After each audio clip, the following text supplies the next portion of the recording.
Assalaamu calaykum saaxiibayaal, kusoo dhawaada channelkeena. Haddaba maanta waxaan ka hadlaynaa Squid Game. Waa filim ay soo saareen qolo Kuuriyaan ah, balse intaan muuqaalkeena bilaabin, subscribe saar channelka, sidoo kale like saar mahadsan.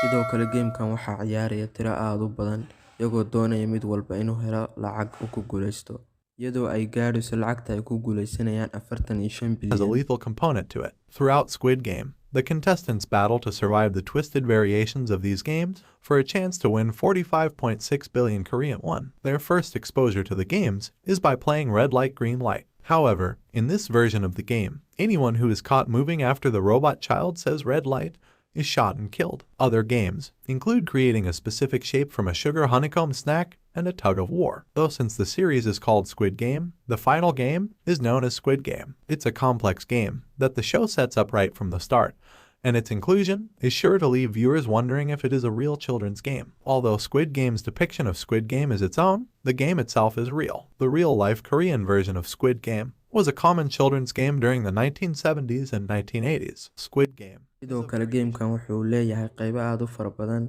Qofkii gamekan ku guuleysan waayana waa la dilayaa. Sidoo kale qofkii jabiya xeerarka gameka u yaala, sidoo kale isna waa la dilayaa, iyadoo uu qof walba doonayo lacagta gaadhaysa 45 bilyan.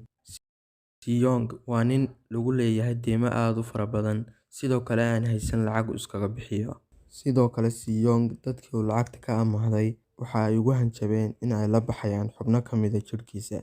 Kadibna waxa uu imaanaya ninkan oo waxa uu la ciyaarayaa game.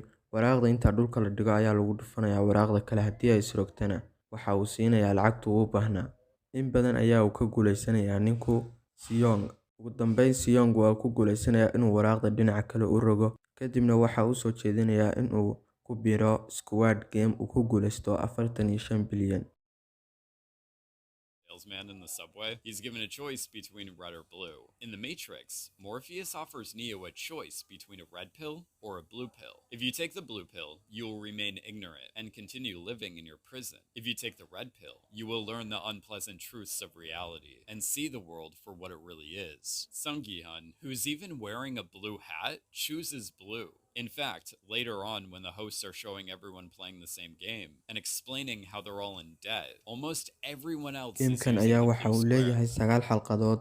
Xalqada koowaad ayaa waxay tahay qofkii marka loo sheego in uu green light soo baxay in uu soo dhaqaaqo, markuu red light loo sheegana uu istaago.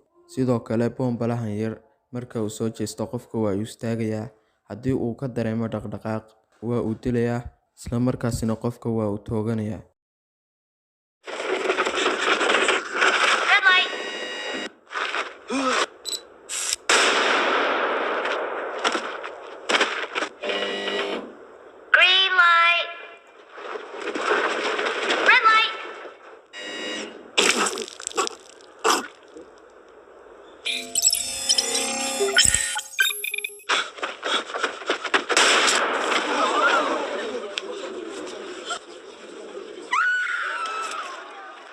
Sidoo kale gamekan waxaa laga sameeyay applicationo badan oo isla markaasi loogu magac daray Squid Game, iyagoo ay iskugu jiraan kuwa fake ah iyo kuwa original ah ay sameysay shirkadda filimkan sameysay. Ugu dambeyn waxaa isdilaya ninka kale ka soo horjeeda Siyong, kadibna Siyong halkaas ayuu ku guuleysanayaa. Haddaad ka heshay muuqaalka like noo saar, sidoo kale nagu dhiirigeli subscribe inaad noo saarto channelka.